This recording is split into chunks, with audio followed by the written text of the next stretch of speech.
सामने नहीं आए हैं। ये आईनी तरमीम का जो है ना सारा जो एक बड़ा तेज़ी के साथ जो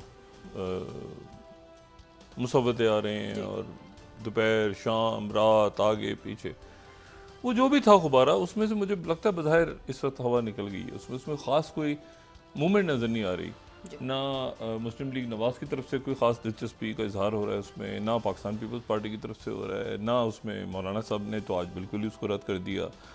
और वो क्या था, क्यों था, क्या होना था उसमें, वो बिल्कुल जो है वो लगता है दम तोड़ गया है। अभी तक बज़ाहिर उसमें कोई मतलब हो सकता है आने वाले दिनों में कोई तेज़ी आ जाए, लेकिन चूँकि शहबाज शरीफ साहब का क़याम ज़रा तवील हो गया है लंदन में, वो मेरा ख्याल है कि शायद 2 तारीख को, 1 या 2 को वापस आएँ।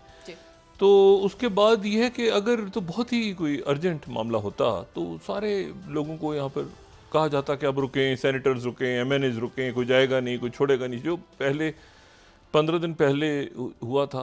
तो इस वक्त तो कुछ नज़र नहीं आ रही तरमीम का, यानी कोई मुसव्वदा ही नज़र नहीं आ, कोई तैयार ही नहीं हुआ। वो जब होगा तब होगा, क्या उसमें है। तो हो सकता है तेज़ी आ जाए आने वाले दिनों में, लेकिन अभी इस वक्त तो बिल्कुल हर तरफ से मैंने जो बात की मुख्तलिफ सियासी जमातों के लोगों से, तो वो उसमें होता है ना कि वकला बैठे हुए हैं तो मिल रहे हैं तो एक दूसरे के साथ वो बहुत, तो वो नहीं है कुछ कोई ख़ास इसमें।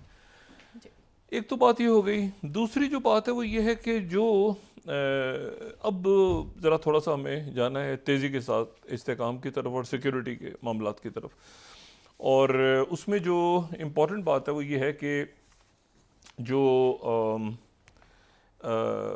ख़ास तौर पे जो अच्छा हमारे कोलीग्स हैं मीडिया में, उनसे भी गुजारिश है, मैं तो खैर काफ़ी अरसे से, सालों से इसी पे बात कर रहा हूँ 9/11 के बाद से, लेकिन ये है कि कुछ वक्त जो कि मुल्की सियासत में जब टर्मोइल आता है तो हम बात कर लेते हैं, लेकिन उनसे गुजारिश ये है कि ज़रा जो मशरिक़ वस्ता के हालात हैं और बाकी जो इंटरनेशनल इवेंट्स हो रहे हैं, मेरी अपने कोलीग से गुजारिश है कि ज़रा मीडिया पे उनको ज़रूर कवर करें, टाइम बढ़ाएं थोड़ा सा। ये जो 7 से 8 और 8 से, उनकी ज़ाहिर है कि मैं मशवरा दे सकता हूँ, मेरे कोलीग्स हैं, सीनियर भी हैं और जूनियर भी हैं और सारे बहुत अच्छे हैं माशाल्लाह, लेकिन ये कि वो ज़रा थोड़ा सा ये भी देखें कि दुनिया में क्या हो रहा है, और उसके साथ साथ फिर पाकिस्तान की सियासत को भी डिस्कस करें, क्योंकि एक जजीरे पे तो हम रहते नहीं हैं, ठीक है, और जजीरे पर भी अगर रहें तो जज़ायर भी जो है वो मुतासर होते हैं बटरफ्लाई इफ़ेक्ट के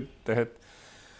अच्छा जी, अब सैयद हसन नसरुल्लाह जो हैं उनका जस्ते खाकी अभी कुछ देर पहले, आज दिन में किसी वक्त या कल रात में वो मिल गया था, तो आज फिर उसका सरकारी तौर पे ऐलान हो गया है हिज़्बुल्लाह की तरफ से, और उसमें बयान ये हो रहा है कि जो पैरामेडिक्स या जो भी लोग हैं जिन्होंने देखा है जस्ते खाकी, तो वो उस पर कोई बड़ा ज़ख़म नहीं है, और ये अभी तक वाज़ेह नहीं, और ये बताया जा रहा है कि वो जो ब्लास्ट की जो धमक थी उसके नतीजे में उनका इंतकाल हुआ, लेकिन ये कि जिस्म पे कोई ज़ख़म नहीं है। अभी वाज़ेह ये नहीं है कि उनकी नमाज जनाजा, तदफीन वगैरह के इंतजाम, क्योंकि ज़ाहिर है कि उसके ऊपर भी, वहाँ पर भी अगर लोग जमा होते हैं और आते हैं तो वहाँ पे भी अटैक का ख़तरा है। अच्छा, इसमें जो है वो और यहाँ पर जो बड़ा क्रेडिट जा रहा है वो जा रहा है यूनिट, जो उनका यूनिट 9900 एक और है। एक तो है ना जो उनका जो स्पाई वॉरफेयर, साइबर वॉरफेयर के हवाले से, जो हमने कुछ दिन पहले डिस्कस किया था, यूनिट 800 या 000, लेकिन उसके अंडर एक और उनका यूनिट है जो कि यूनिट 9900 के नाम से काम करता है। उसने बड़ा फ़ाल किरदार अदा किया है पिछले चंद सालों में, और वो जो है वो उसमें जो मुसाद है, उन्होंने उन बच्चों को ख़ास तौर पे उसमें यानी वो लेकर आए उस अपने यूनिट में जिन बच्चों को ऑटिज़म था।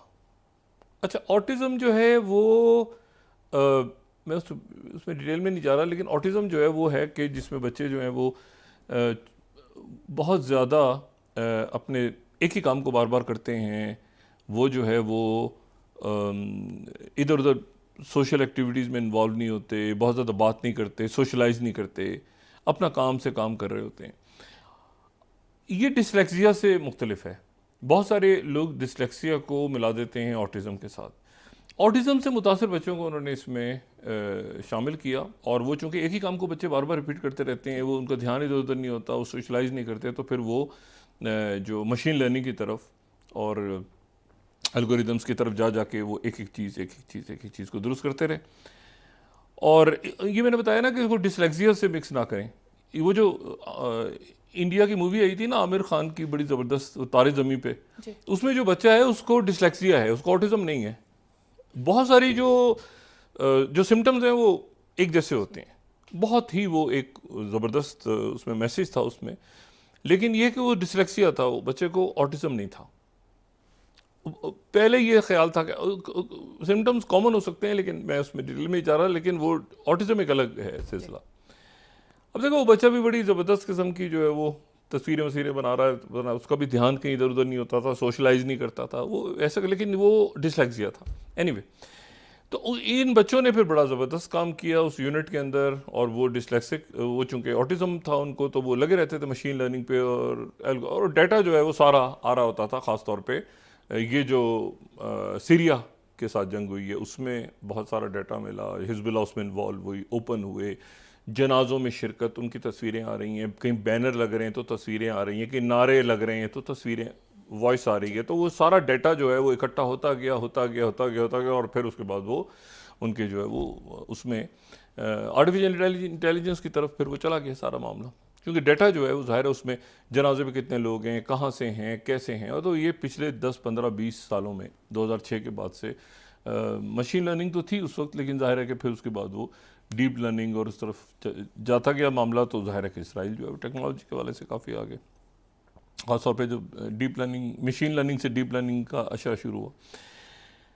दूसरी जो बात है कि उससे ज़रा हम पहले चले जाएं, और अब ये है कि अब व्हाट नेक्स्ट, अब क्या, अब एक बड़ी जंग होने जा रही है। बड़ी जंग तो खड़ी है सर पे, ठीक है ना, बड़ी जंग तो सर पे खड़ी है, बल्कि शायद कोई आलमी जंग है और हम उसमें से गुजर रहे हैं इस वक्त, ठीक है, और हम ही सोच रहे हैं कि शायद दाएं बाएं दाएं बाएं दाएं बाएं क्या हो रहा है।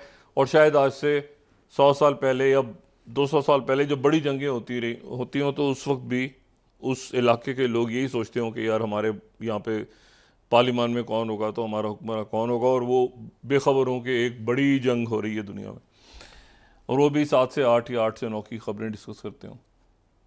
तावक्त ये कि उनके सर के ऊपर कोई मुसीबत ना टूट पड़े, क्योंकि वो लाइल्म है कि दुनिया में क्या हो रहा है। ये जो अब चले जाते हैं ज़रा, मैं ज़रा सईद हसन नसरुल्लाह के आगे क्या, ईरान क्या करेगा, हिजबुल्लाह, अरब ममालिक, चाइना, रशिया, अमेरिका, ठीक है ना, जनूबी एशिया के ममालिक, मतलब सारी दुनिया कनेक्टेड है, और साउथ ईस्ट एशिया, क्या बड़ी पिक्चर क्या बन रही है। मतलब जाते हैं 1974 में, यानी 1974 में। अच्छा, अभी 1974 का जो साल है ये बड़ा इवेंटफुल है, यानी ये इस साल में अगर हम देखें तो 1974 में क्या हो रहा है दुनिया में। 1974 में ये हो रहा है कि एक साल पहले जो है वो शाह फैसल, सऊदी अरेबिया के अजीम इस्लामी दुनिया के रहनुमा, उनको शहीद कर दिया गया है उनके भतीजे ने। और वो शहीद होने से पहले जो है वो एक 1973 में ही ये यौम किप्पुर जंग हुई है, और उसमें पहली दफ़ा जो है वो ऑयल को एज अ वेपन यूज़ की है ओपेक ने, और पाबंदियाँ लगी हैं, और वेस्टर्न कंट्रीज़ खुश नहीं हैं, मगरबी ममालिक खुश नहीं हैं शाह फैसल शहीद से। और उसके बाद 1974 में नेल्सन मंडेला जो हैं वो, उनको कई बरस गुजर चुके हैं जनूबी अफ्रीका में, उन्होंने आगे 1990 में रहा होना है, लेकिन 1974 में वो एक आलमी सतह पे उनका एक बड़ा नाम पैदा हो चुका है, वो मुज़ाहमत की अलामत बन चुके हैं नेल्सन मंडेला। अच्छा, एक साल पहले शाह फैसल शहीद हो गए हैं, और उससे एक साल पहले ये यौम किप्पुर जंग हुई है जो इसराइल और अरब ममालिक के दरमियान हुई है।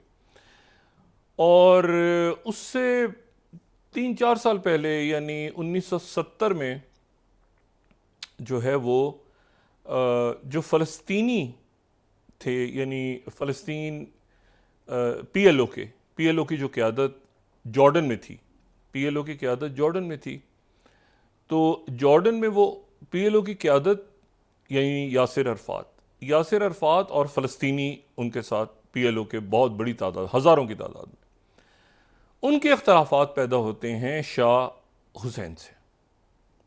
देखिए, शाह हुसैन बिन तलाल, किंग हुसैन से इख्तलाफात पैदा होते हैं और वो इसलिए पैदा होते हैं कि बहुत बड़ी तादाद में वहाँ पे फ़लस्तीनी मौजूद हैं और वो जंगजू हैं, और एक पैरेलल उन्होंने अपनी वहाँ पे जो पीएलओ ने वहाँ पे अपनी ताकत का वो इजहार भी कर रहे हैं, वो हमले भी कर रहे हैं पूरी दुनिया में, कहीं हाई जैकिंग हो रही है, मतलब एक वो जो है पीएलओ उस वक्त एक बहुत ताकतवर और एक तरह से गुरिल्ला तंजीम है 1970 में।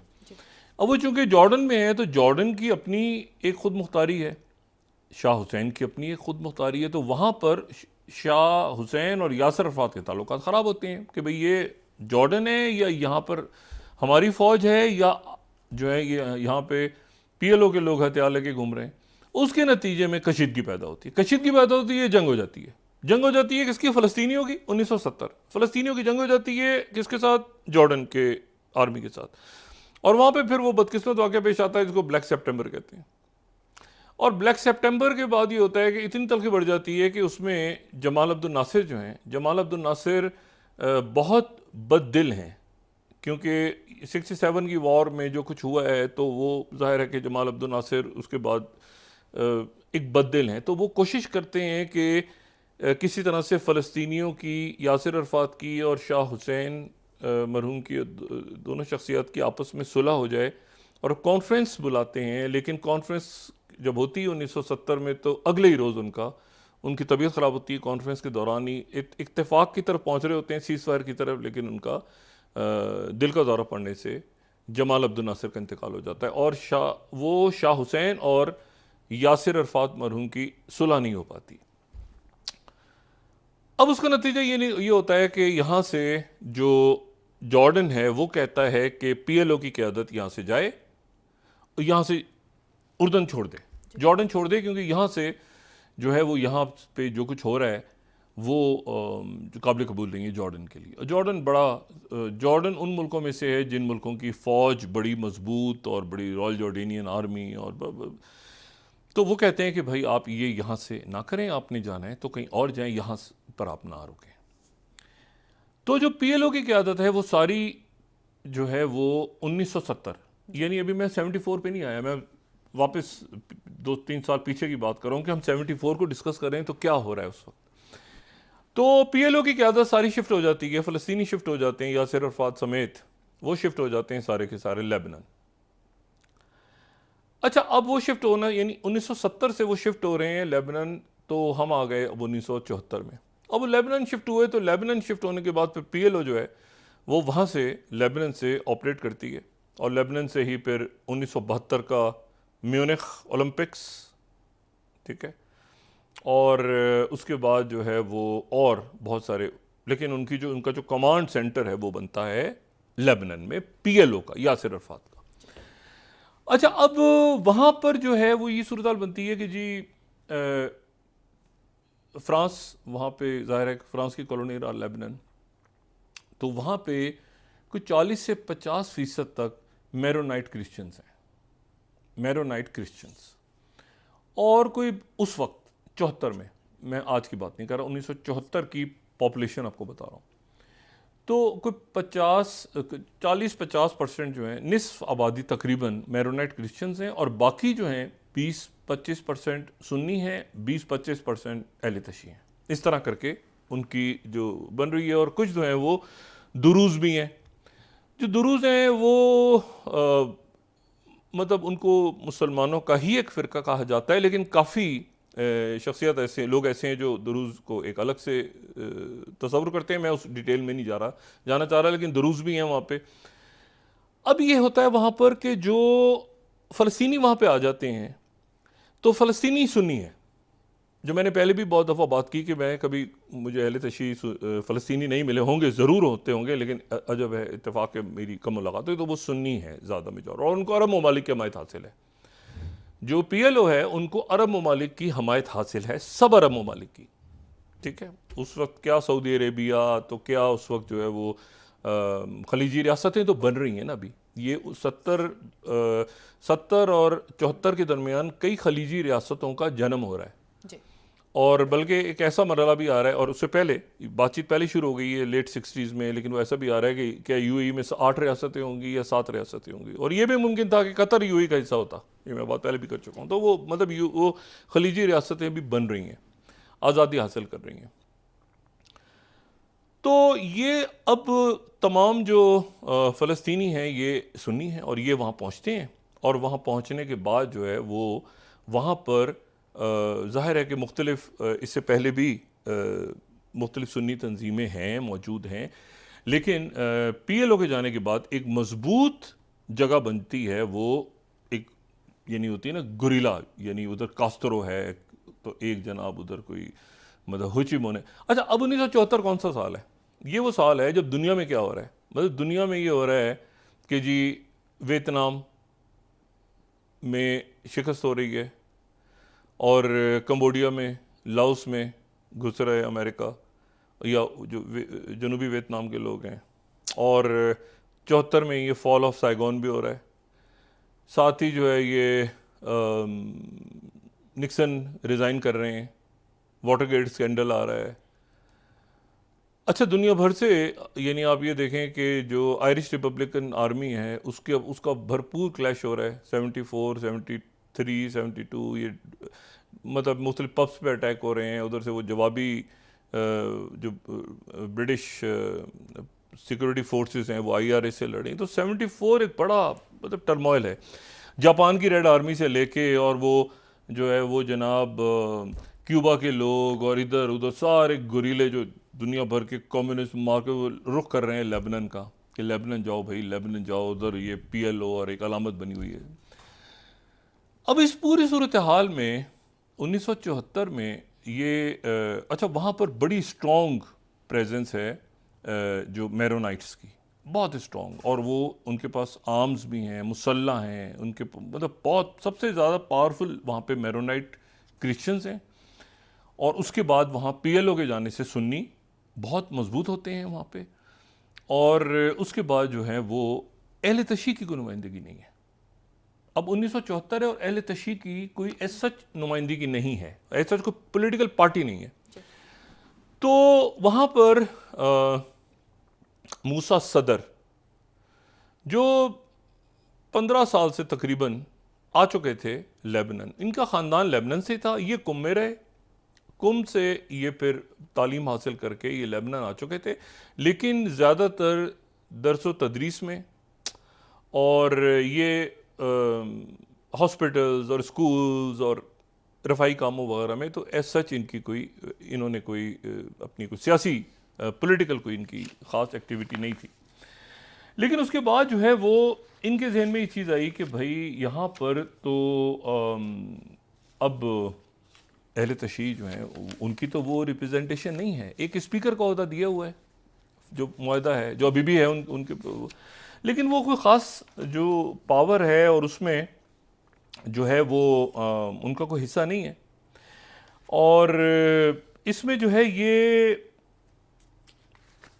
मतलब कैसे अब इसको आगे अहले तशी को की आवाज़ तो होनी चाहिए। अगर 20-25% आबादी है और फ़लस्तीनी भी वहाँ बड़ी तादाद में आ गए हैं और आ रहे हैं वहाँ, 70 काफ़ी पॉपुलेशन का एक हो रहा है सारा, तो वहाँ पर जो है अच्छा वहाँ पर जो कमाल जुमलात हैं वो जो हैं वो दुरूज़ तंजीमों को हेड कर रहे हैं, और कताए पार्टी जो है वो लीड कर रही है जनाब, और बड़ी मुसल्ला पार्टी वो जनाब बड़ी मजबूत बनी हुई है मैरोनाइट क्रिश्चियंस की, ठीक है।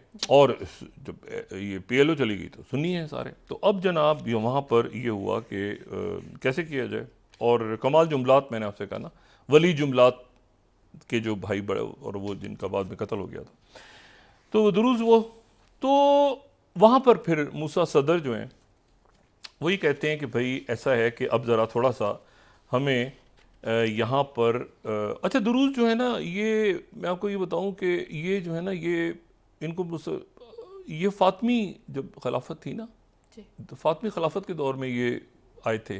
मतलब ये मतलब विदाउट गोइंग इन डिटेल के इनके कुछ मतलब है कि जो मजमूई तौर पे अहले तशी भी और सुन्नी भी और बाकी से इख्तलाफ भी हैं, ये अपनी इबादत वगैरह को खुफिया रखते हैं, लेकिन इनको मुसलमानी कहा जाता है। लेकिन बहरहाल एक अलग से उनकी एक पोजीशनिंग है वहाँ पे। उनकी पार्लियामेंट में भी दुरूज़ जो है उनकी एक अलग पोजीशनिंग है। और उनकी जो जैसे यजीदी है ना ये जी सीरिया में, तो अक्सर लोग इनको समझते नहीं कि क्या है, और इनकी थ्योरी बड़ी अलग है। मैं जब पहली बार ये अपना तारुफ नहीं दायर कर, मैं वापस आता हूँ, लेकिन ये वो कहते हैं कि जी वो शैतान को अल्लाह ताला ने माफ़ कर दिया था। मतलब उनकी वहाँ से अजीब कहानी शुरू हो जाती है कि माफ़ कर दिया था, पर मतलब वो सब ने फारिग किया हुआ है उनको। ना उनको क्रिश्चियन मानते हैं, ना उनको ज्यूज़ मानते हैं, ना उनको मुसलमान मानते हैं, कोई मानते ही नहीं। वो कहते हैं जी ऊपर मामला अल्लाह ताला ने शैतान को ही माफ़ कर दिया था। अब जो माफ़ कर दिया था तो ये फिर उसके बाद वो अजीब एक कहानी शुरू होती है, मोर वगैरह। वो बहरहाल विदाउट गोइंग इन डिटेल, वो उनका कत्ल जो दाइश वाले करते रहे, तो इस तरह के काफ़ी सारे फ़िरके वहाँ पे हैं मसले के। बहरहाल गोइंग बैक, अभी हुआ कि वो जो ये लेबनान में इन्होंने फिर ये हुआ कि इन्होंने जो अहले तशी ज़ाहिर है कि बहुत बड़ी तादाद में, तो इन्होंने फिर ये कहा कि भाई ऐसा है कि यहाँ पर अहले तशी की इमाम मूसा सदर वहाँ 59 से मौजूद थे, लेबनान में वापस आ गए थे, ख़ानदान उनका बड़ा। ये बलबार्क के इलाके में गए, इन्होंने अपने साथी हुसैन अल हुसैनी के साथ मशवरा किया और ये बलबार्क के इलाके में गए। और बलबार्क के इलाके में जब गए तो वहाँ पर जो है वो इनका हज़ारों की तादाद में इस्तकबाल हुआ। जो अहले तशी थे वहाँ पे, उन्होंने बहुत बड़ी तादाद में मूसा सदर का इस्तकबाल किया।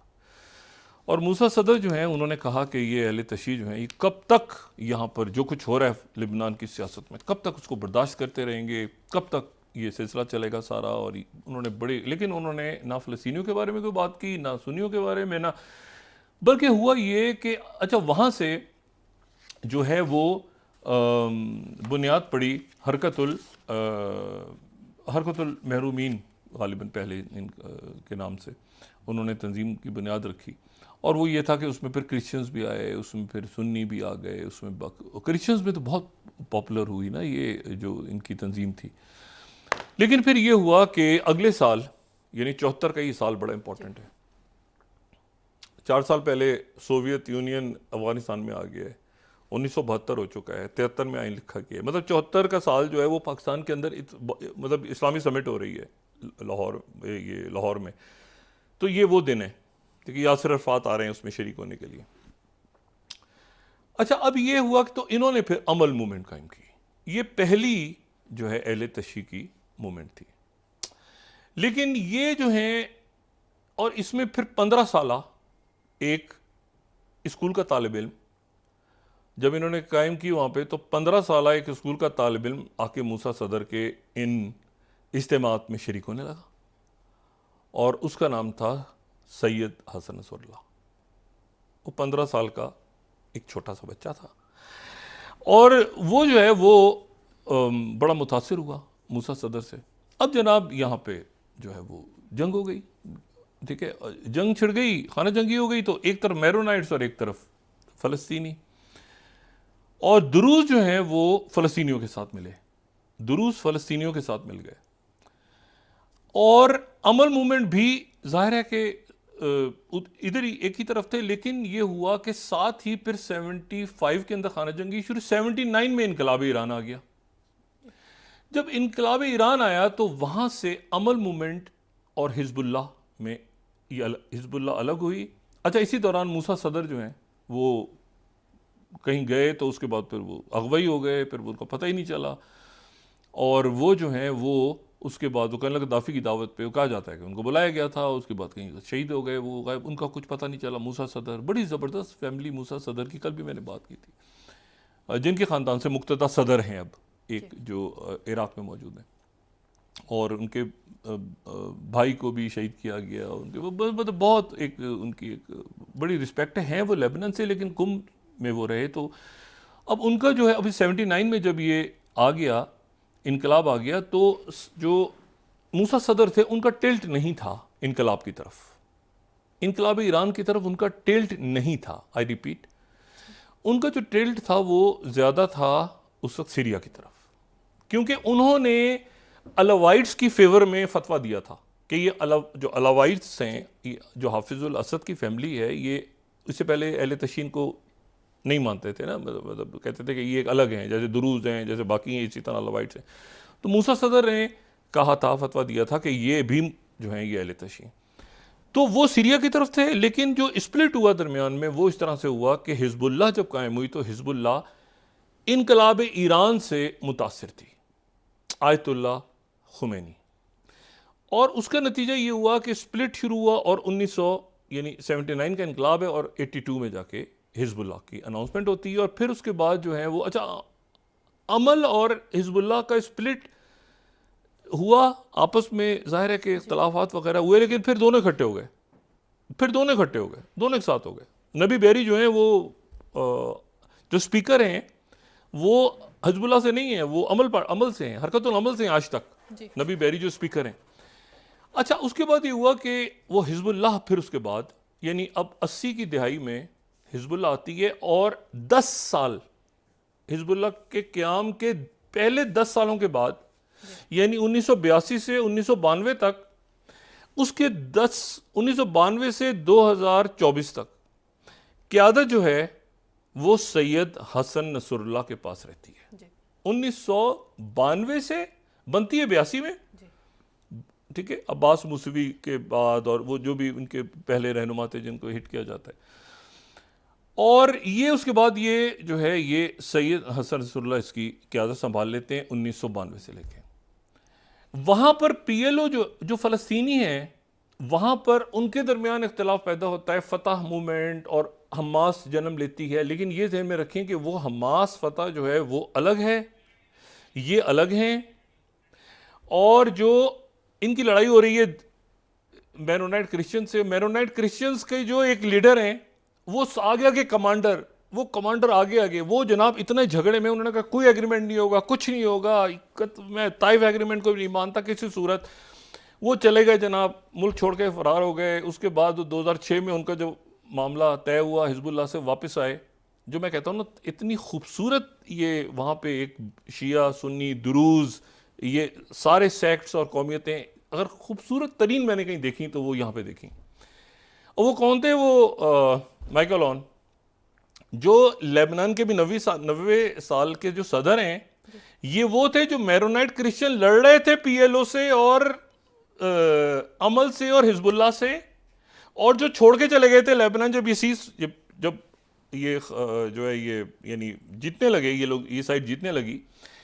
अच्छा, इसी में अब आप देखें कि 92 के अंदर ये उस वक्त हिजबुल्लाह बनती है जब इसराइल एंटर होता है लेबनान के अंदर, ठीक है, और इसराइल जो है वो लेबनान के अंदर ज़मीनी फ़ौज उसकी एंटर होती है, और वो इसलिए कि जी वहाँ पर एक सफ़ीर के ऊपर अबू नदाल और ये ग्रुप अटैकर ये ज़मीन यहाँ से एंटर होते हैं, और उसके बाद एंटर होने के बाद ये बशीर गमाइल अपना बंदा जो है वहाँ पे सदर लेकर आ जाते हैं। बशीर गमाइल को वहाँ पे अमेरिकन और फ्रेंच और वो सारे लोग, एक मल्टी नेशनल फोर्स लैंड होती है लेबनान में।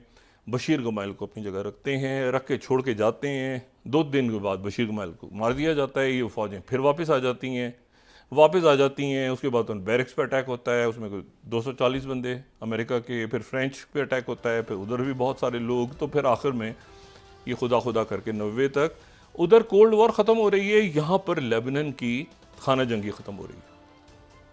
अच्छा, अब आप आ जाएं फास्ट फॉरवर्ड करके इस पूरे बैकग्राउंड के साथ, फास्ट फॉरवर्ड करके आप आ जाएं 2024, ठीक है, और 2024 आ जाएं, दरमियान में कोल्ड वॉर ख़त्म होती है, वॉर ऑन टेरर, उसके बाद अरब स्प्रिंग, उसके बाद वाक़यात देखें ना आप, जो ये सैयद हसन नसरुल्लाह जो खाना जंगी से लेके स्टार्ट करते हैं, यानी तलवारों में ही जो है वो जवान होते हैं, तलवारों में ही ज़िंदगी गुजारते हैं और फिर शहीद होते हैं।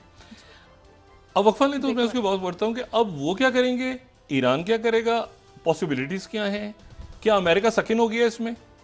क्या अमेरिका ने साउथ चाइना सी की तरफ नहीं जाना? और क्या अमेरिका को जो है वो यूक्रेन और मिडिल ईस्ट में ही बड़ी मुश्किलों के साथ, बड़ी मुश्किलों से अफगानिस्तान से अमेरिका गया था, बड़ी मुश्किलों से 20 साल के बाद, और ये था कि यहाँ से निकलो, जो मर्जी होता निकलो।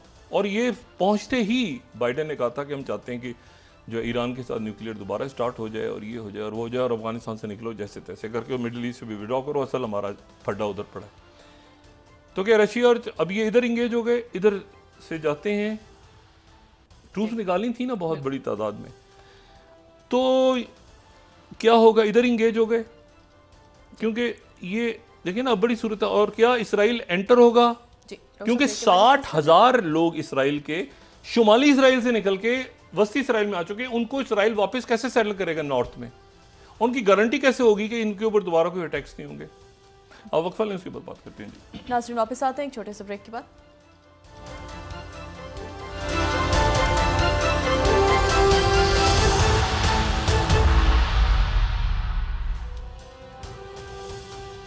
वेलकम बैक नाज़रीन। डॉक्टर साहब, मौलाना फजल रहमान साहब की जानिब से एक बार फिर नए इलेक्शन का मुतालबा किया गया। जाहिर है कि वो इस इलेक्शन को नहीं मानते। कल जमात इस्लामी भी शायद तहरीक इंसाफ के साथ मिल रही है। ये मुझे मैंने कहा ना, अचानक जो तरामीम थी ना वो क्वाइट आपको नज़र आ रहा है, एकदम से वो जो था कि ज़रूर करवाना है, होगा अब ये इस तारीख को, तो देखते हैं, अल्लाह ताला इंतशार मुल्क में ना जाए। अच्छा, मैं अभी हमारे एक बड़े मोहतरम दोस्त हैं, उनका मैसेज आया कि मैं उसमें तस्दीक करूं कि 1975 में शाह फैसल जो है उनका जो है वो उनकी असैसिनेशन हुई थी 75 में। लेकिन मैं बुनियादी तौर पे बात वही कर रहा था कि ये 75-74 का जो साल है, ये बड़ा टर्मोइल है। अच्छा, यहाँ पाकिस्तान में इसलिए ज़्यादा डिस्कस नहीं हो रहा कि यहाँ पाकिस्तान में और वाक़यात हो रहे हैं, पाकिस्तान में और बड़े वाक़यात हो रहे हैं। उन्हीं दिनों में ये मशरिकी पाकिस्तान सानिया, उसका आइन बन रहा है, उसके बाद इस्लामी समिट हो रही है, उसके बाद ये 75 का साल देखें तो यहाँ पर बहुत कुछ हो रहा है। तो इसी दौरान, और फिर अब इसको आगे खींचने लगा, तो यानी हम जब इनकलाब ईरान आ रहा है, तो यानी 77 में ज़िया-उल-हक साहब आ गए, तो सारे लोग यहाँ पे क्या इवेंट्स क्या हो रहे हैं। अब वो जो वहाँ बहुत कुछ हो रहा है तो हमारी तवज्जो कुछ वहाँ जाती है, कुछ तवज्जो नहीं जाती, क्योंकि 79 में ही फिर ये जो है ये 77 में ज़िया-उल-हक आते हैं, और 79 में ये अफ़गान सोवियत अफ़गान जो जिहाद या जो भी इसको ये शुरू हो जाता है। और ये जो अब ये 79 है, ये वो साल है जिसमें इनकलाब भी है ईरान में, यहाँ पर सोवियत भी स्टार्ट हो गया है, पाकिस्तान दरमियान में है। जो सर जंग जो है वो एक उसने अगले चंद सालों में एक हतमी शक्ल इख्तियार करनी है, या इधर गिरना है या उधर गिरना है। और साथ ही जो है वो फिर 8 साल जंग शुरू हो जाती है ईरान और इराक़ की, जिसमें अमेरिका जो है वो इराक़ के साथ भी है, लेकिन ये है कि वो कहीं कहीं ईरान के साथ भी कॉन्ट्रा स्कैंडल्स आ रहे हैं और सब कुछ आ रहा है। तो लेकिन वो बुनियादी तौर पे सद्दाम हुसैन उनके अलाए हैं, और वो 88 तक जो है वो ये जंग चलती है। और ये 18 मतलब वही यहाँ से विड्रॉल भी वही साल हैं तकरीबन 88-89 जब यहाँ से उनका विड्रॉल होता है। अच्छा, रेगन है जो सारे मामला देख रहे हैं इत्तेफाक से, क्योंकि रेगन जो है वहाँ पे वो 82 के अंदर जो हिजबुल्लाह और ये सारे मामलात वहाँ पे जो बैरिक्स पे अटैक्स हो रहे हैं। अच्छा, अब ये ध्यान में रखें कि जो बैरिक्स पे अटैक हुए तो उस वक्त यासिर अरफात त्यूनिस जा चुके थे, मतलब एक मुआहदा हो गया था वहाँ पर कि भाई इसमें ऐसा है कि अब फ़लस्तीनिया से निकलेंगे, चले जाएंगे, और यहाँ पे जो है वो बशीर गमाइल रहेंगे, ठीक है, जो कि इसराइल की सपोर्ट थी जिनको, और यहाँ पर जो है वो तो फ़लस्तीनी वहाँ से निकल गए। फ़लस्तीनी निकले तो हिजबुल्लाह ने फिर उसके बाद हिजबुल्लाह पीछे एक बड़ी कुव्वत के तौर पे वहाँ से वो मल्टाई जो नेशनल फोर्सेस थी वो भी छोड़ के चली गई, बशीर गमाइल को छोड़ के चले गए, बशीर गमाइल धमाके में मारे गए, वो वापस आ गई फोर्सेस सारी जो अमेरिका, फ्रांस, इटली वगैरह, उनके ऊपर अटैक्स हुए अगले साल 83 में बशीर गमाइल। और वो यानी अब आप सोचें कि वहाँ पर चूँकि फ़लस्तीनी निकल चुके थे, फ़लस्तीनी वहाँ नहीं थे, वो वैक्यूम आज तक है कि आपको फ़लस्तीनी वहाँ पर नज़र नहीं आते, बल्कि फ़लस्तीनी जो हैं आपको वेस्ट बैंक, और उसके बाद फिर कुछ जो निकले, जब वहाँ से यासिर अराफात को ट्यूनीसिया चले गए, कुछ गज़ा में आ गए, कुछ वेस्ट बैंक में आबाद हो गए आके, और जॉर्डन के साथ वो इशू था। तो वहाँ पर ये हुआ कि हिजबुल्लाह को फिर स्पेस मिली और सैयद हसन नसरुल्लाह और ये उनके साथ जो ओल्ड गार्ड्स, अभी जो हाशिम सफ़ीउद्दीन है, सफ़ीउद्दीन हाशिम, ये उनके पुराने साथियों में से, ओल्ड गार्ड्स में से अकेले हैं, ये अभी पुराने गार्ड्स में से। और उसके बाद जो अली कराकी हैं, उनको तो 80 के बाद, 80, 81, 82 के बाद वो कमी, जिनका जो दूसरे नाम आ रहा है, वो जिनका है नाम है, वो तो उनकी तस्वीरें भी कम हैं और उनकी पब्लिक अपीयरेंस भी नहीं है ज़्यादा। ये जो हैं, ये जो हाशिम सफ़ीउद्दीन जो अब हिजबुल्लाह की क़यादत करेंगे, ये वो हाशिम सफ़ीउद्दीन हैं जिनके बेटे रिदा की शादी जनरल कासिम सुलेमानी की साहबजादी ज़ैनब से हुई है। यानी ये समझें कि एक तरह से उनके समधी वाला ताल्लुक़ है इनका, ठीक है। और ये कज़न हैं सैयद हसन नसरुल्लाह के, ये कज़न है, उसी एज ग्रुप के हैं और शुरू से ये सैयद हसन नसरुल्लाह के साथ होते थे, ठीक है ना। ये उनके साथ कुंभ भी गए थे, वापस भी, ये तो ये साथ थे उनके। बहुत से लोग इनको सैयद हसन नसरुल्लाह का दामाद कह रहे हैं, मुझे नहीं पता, वो शायद गलत कैलकुलेशन हो रही है, क्या हो रहा है। तो इनके साहबजादे और उनकी कासिम सुलेमानी के साहबजादे, और ये इनका टिल जो है वो ईरान की तरफ है, क्योंकि ये ज़हन में रहे कि अमल और हिजबुल्लाह के दरमियान जो ये अलग हुआ, अलहदगी हुई थी, वो इनकलाब ईरान की बात हुई थी। अच्छा, अब क्या 60-70 हज़ार लोग, अगर आज हम देखें तो, अगर हम ये फर्स्ट स्लाइड दिखा सकें तो, नाइम कासिम जो हैं वो आर्जी तौर पे उनको बनाया गया। नाइम कासिम जो हैं ये इनकी काफ़ी ज़्यादा उम्र है, ये मतलब 75-78 साल के हैं शायद। तो लेकिन हाशिम सफ़ीउद्दीन जो हैं ये अपनी जगह मौजूद हैं, जो शूरा काउंसिल में 16 के करीब लोग होते हैं, तो शूरा काउंसिल में ये शख्सियत मौजूद हैं। और जो जिहाद काउंसिल है वहाँ पे अली कराकी, उनकी तस्वीर तो नहीं है काफ़ी अरसे से। फवाद शुक्र सबसे पहले अटैक हुआ था और इब्राहिम वकील इन पे 20 तारीख को अटैक हुआ। तो ये जो शूरा है वो अपनी जगह काफ़ी हद तक मौजूद है, लेकिन जो जिहाद काउंसिल इनकी है वो हिजबुल्लाह की, वो जो है बड़ी हद तक हिट हुई है। अब सवाल ये है कि कौन क्या कहे, हु विल डू व्हाट। पहली बात तो ये है कि अगर आज हम देखें कि आज की क्या सूरत हाल है लेबनान की, तो अभी कुछ देर पहले तक फ्रांस के वज़ीर ख़ारजा पहुंच रहे हैं लेबनान, बैरूत। और दूसरी बात ये ज़हन में रखें कि अब है लेबनान की आर्मी, ये लेबनान है। दरमियान में क्या हुआ, दरमियान में एक और वाक़या हुआ, वो ये वाक़या हुआ कि चूंकि हिजबुल्लाह के लोग जाके लड़ रहे थे दाइश के ख़िलाफ़, तो जो लेबनान की आर्मी थी, हिजबुल्लाह को नहीं, लेबनान की आर्मी को अमेरिका ने खूब असला दिया, ठीक है। अमेरिका ने खूब असला दिया उनको कि आप जाके दाइश के ख़िलाफ़, और दाइश यहाँ ना आ जाए कहीं। तो लेबनान की आर्मी का, अमेरिकन आर्मी का सारा असला उनके पास है, हिजबुल्लाह के पास रशिया का असला है। ये अब लेबनान की आर्मी अपनी जगह, वो आर्म्ड फोर्सेस है ना, मैंने आपसे कहा ना कि उनका जो स्पीकर है वो हिजबुल्लाह से नहीं, वो अमल से हैं, नबी बैरी, वो तब से हैं, उनके सदर भी तब से हैं। वो सिविल वॉर के अंदर जो मेरोनाइट क्रिश्चियन जनरल होते ना, वो उस वक्त जनरल थे, माइकल ऑन, एनीवे, वो चले गए मुँह छोड़ के। वो पहले फ्रांस के सफारतखाने पना ली, उन्होंने कहा मैं तो मानते ही नहीं, हिजबुल्लाह को नहीं छोड़ूंगा। फिर वो पेरिस में उन्होंने ली, फिर मुआहदा हुआ, वापस आए, और कैसे हिफाजत से आप देखें उनको हिजबुल्लाह ने कैसे तरीके से, मैं कहता हूँ ना, बहुत ज़बरदस्त वो था। अब ये कैसे आगे क्या शेप लेगी लेबनान की पॉलिटिक्स, ये देखना है।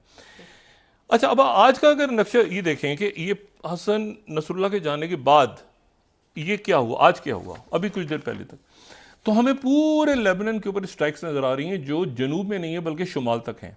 ये जो मैंने तस्वीरें ली हैं ना, ये है शिबा वैली, ये शिबा वैली है, ठीक है ना। और ये इसके बहरहाल इसको छोड़ दें और इसको ना दिखाएं तो बेहतर है, मैं खास, और वो दिखाएं जो ये मैप है। अच्छा, कुछ इसमें से जो है वो मेरी एक्सक्लूसिव हैं फुटेज, जब मैं जाता रहूँ वहाँ पे, और कुछ जो है वो दूसरी, लेकिन हम उस पर चले जाते हैं जो इसमें बहुत से मीडिया के लोग और जो गाइड थे और बिल्डिंग्स थी वो सारी तबाह हो गई दाहिया के इलाके में, 12। अच्छा, अब ये जो है, ये अगर हम थर्ड देखें, इसको थोड़ा सा बड़ा करें, तो लेबनान का जो इलाका है जो ट्रिपोली का इलाका है, यानी जहाँ पर क्रिश्चियन हैं ज़्यादा, जी वहाँ तक भी हिट कर रहे हैं, शुमाल तक हिट कर रहे हैं। लेबनान के शुमाल भी हिट किया है इसराइल ने। और ये जो ब्लू लाइन है, जो कि मुतनाज़िद ब्लू लाइन है बीच में, क्योंकि इसराइल पूरा विड्रॉ नहीं किया था, उसने 82 में एंटर हुआ था, तो बाहर जब निकला था तो पूरा नहीं निकला था, तो वो एक वहाँ पर भी एक कन्फ्यूजन है। लेकिन अगर आप देखें तो वहाँ से आगे मिसाइल भी इधर गिरे हैं। ये जो रेड कलर है, ये रेड कलर वो जो हिजबुल्लाह ने फायर किए हैं। तो हिजबुल्लाह अभी ये वो इलाका है जहाँ से जो यहूदी हैं वो निकल के आ गए हैं बस्ती। इसराइल के पास जगह नहीं है। देखिए, सबसे एक बहुत बड़ा जो मसला है ना, वो ये कि यहाँ जगह नहीं है, ना फ़लस्तीनियों के पास जगह है, ना इसराइल के। अब उनका 60-70 हज़ार बंदा जो छोड़ के, वो पूरा जो लेबनान का बॉर्डर उसको भी छोड़ के आ गया, और गोलान की पहाड़ियों पे तो वो बैठे हैं गुरीले दूसरे, जो कि वहाँ के जंगजू हैं। अच्छा, मैं आपको सिर्फ बता दूं, ओल्ड गार्ड्स को दुनिया जानती थी। एक और मसला जो बहुत अजीब सा है ना, एक तो पेनिट्रेशन अंदर हुई है, कैसे हुई है, उसमें कोई ताइवान है, उसमें कोई जो है वो मतलब है कि ये स्लीपर सेल्स में तो ऐसे होता है ना कि ये नहीं होता कि किसी बंदे को ख़रीद लो। ये जो लॉन्ग टर्म फड्डे होते हैं ना, उसमें तो होता है कि वो जनाब वो एक ही स्लीपर सेल है, वो 40 साल से उधर ही आबाद हो गया, कोई ख़ानदान, कोई बच्चे, शादियाँ, कारोबार, दुकान, उसको एक ही दफ़ा बस एक मैसेज आएगा और वो खड़ा होगा और उसने वो काम करना होगा। तो ये मूल लॉन्ग टर्म एक दूसरे के साथ जो फ्रोज़न कॉन्फ्लिक्ट्स में होते हैं ना, इनके स्लीपर सेल्स वो साल से 20-25 सालों से अपनी जगह पे बैठे होते हैं। कोई दाइयों में सेटल है, कोई कहीं है, कोई किसी जगह है, कोई एक मैसेज आया, उसने खड़े हो और अपना काम कर दिया। इशू ये सारा कि व्हाट नेक्स्ट, क्या ईरान में इसमें फौरी सकिन होगा? जी आई डाउट। क्या इसराइल जो है वो लेबनान के अंदर ग्राउंड ऑफेंसिव करेगा? नहीं करेगा तो अपने लोगों को कैसे लेके जाएगा आगे? शुमाली जो इसराइल है और अंदर जाएगा लेबनान में, तो क्या ऑक्यूपाई कर लेगा लेबनान को और गुरिल्ला वॉरफेयर की तरफ जाएगा? एग्जॉस्ट हुआ है, सारी टेक्नोलॉजी के बावजूद एग्जॉशन है। ये मैंने कहा ना, ये टेक्टिकल। अच्छा, हसन नसरुल्लाह बड़ी, ये नहीं, मैंने कल भी बात की थी कि इस्माइल हानिया जो हैं, इस्माइल हानिया से ज़्यादा वो भी अल्लाह ताला उनके दर्जा बने हुए, वो भी बड़ी शख्सियत। लेकिन जो अगर आप इनकी देखें ना, सईद हसन नसरुल्लाह, तो इनकी हिस्ट्री जो है और इनकी जो जदोजहद है, वो एक बड़ी टावरिंग फिगर है। हमास की लीडरशिप जाती रही है दरमियान में, शेख अहमद यासीन, ठीक है, अब्दुल अजीज़ रंदेसी 2004 में बैक टू बैक, ठीक है ना, उसके बाद इस्माइल हानिया, फिर उनके बाद ये याहिया सनवर, खालिद मिशाल, वो हमास की लीडरशिप जो है वो बड़ी बहुत हिट। ये 1992 से है। ये पहली मरतबा ऐसा होगा कि जो सफ़ीउद्दीन है वो इनकी जगह संभालेंगे हिजबुल्लाह की। हिजबुल्लाह वो है, अच्छा, इनके जो भाई हैं वो ईरान में हिजबुल्लाह के नुमाइंदे हैं। अब सवाल ये है कि क्या ये अभी एक तो चीज़ ये हमने माजी में भी देखा है कि लीडरशिप्स गई, तो लीडरशिप्स के जाने के बाद वो पार्टियां किसी और शक्ल इख्तियार कर ली। अब ओल्ड गार्ड्स तो चले गए ना। सवाल ये है कि जो नई जनरेशन है उसमें कितनी पेनिट्रेशन है, वो क्या करते हैं, क्या वो ग्रुप्स में रहते हैं, क्या एक हिजबुल्लाह रहती है, एक हिजबुल्लाह तो ऑलरेडी नहीं है, एक इराक की है, एक इधर की है, एक उधर की है, दाएँ की बाएँ की, आगे पीछे। और जितने ममालिक हैं अरब ममालिक जो बज़ाहिर हमास के शदीद खिलाफ हैं, अभी असल बात सुने, जितने हमास और हिजबुल्लाह के इंतहाई खिलाफ हैं और इसराइल के साथ दोस्ती, वो सब खामोशी से हमास को सपोर्ट करते हैं और हिजबुल्लाह को कि हमारा कुछ नहीं करना भाई, दूर दूर रहना हमसे दूर दूर रहना, हमारे अंदर जो है ना यहाँ को पटाखा मत चला देना, मुसीबत पड़ेगी। वो सारे सपोर्ट करते हैं क्वाइटली, फाइनेंशियली। कतर के बारे में तो कतर पे इल्ज़ाम लगाया, लगे कतर पे तो मतलब कतर तो डिप्लोमेसी कर रहा था, लेकिन वो सारे जो है ना वो आप देखें ना कि वो मतलब वो कभी इन फड्डों में दरमियान में उनकी पूरी कोशिश हो गई। यूएई ने कितना बड़ा रोल प्ले किया। यूक्रेन और रशिया के आप देखें कि उन्होंने कैदी इस पूरी तलखी में, ज़ेलेंस्की तो थ्रो अंडर द बस हो गए ना, वो तो वापस उनकी तो बात सुनी नहीं।